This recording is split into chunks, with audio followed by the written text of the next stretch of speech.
पुनरपि जन्मम पुनरपि मरणम पुनरपि जननी जठरे शयनम। कहने का मतलब बार बार जो आवागमन है माता के गर्भ में, उससे मुक्ति मिल जाएगी। और तो और महाराज, सबसे बड़ा कष्टदायक और सबसे बड़ा नरक माता का गर्भगृह बताया गया।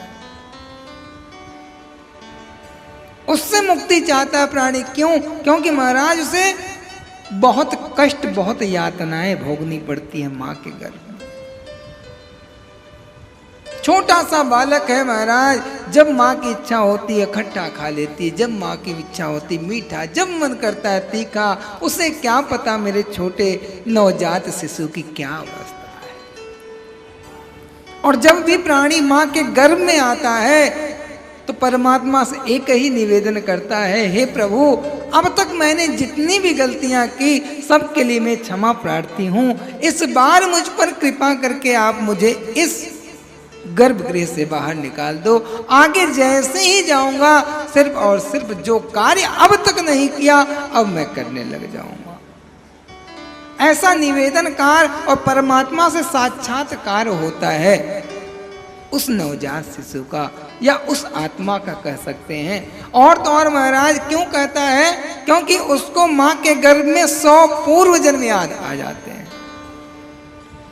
जो पहले उसने 100 पूर्व जन्म लिए हैं उसको याद करके देखता है कि मैंने क्या क्या गलतियां की है, क्या क्या कार्य नहीं किया जो परमात्मा का था, और उसी के कारण मुझे इस बार पुनः आना पड़ा। इस कारण निवेदन करता है, परमात्मा से साक्षात्कार करता है, हे परमात्मा इस बार निकाल दो। और इस बार बिल्कुल संकल्प लेता हूं, वचन देता हूं कि जाकर आपका सिर्फ और सिर्फ भजन करूंगा। लेकिन महाराज महाठगनी, ये माया जो है ना, जैसे ही आता है, विचार तो किया मां के गर्भ में और संकल्प भी लिया, लेकिन जैसे ही बाहर आया वैसे ही इसको माया घेर लेती है।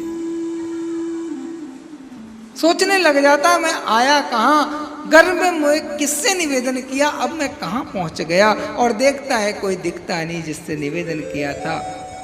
और धीरे धीरे 1 साल के बाद उसके सारे जो 100 पूर्व जन्म की याददाश्त थी धीरे धीरे विस्मृति हो जाती है।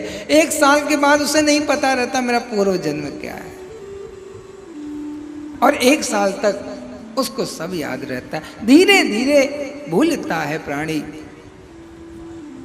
और यहाँ आकर मैं और मोर तोर तय माया में पुनः लिपट जाता है प्राणी, और पुनः बार बार के आवागमन में लगा रहता है। यदि उस आवागमन से मुक्ति पानी है तो महाराज परमात्मा की कथा ही हमें मुक्त कर सकती है। अभी भी हमने कहा यह कथा श्रवण करने से महाराज जीव का कल्याण होता है और बार बार के आवागमन से मुक्ति मिल जाती है।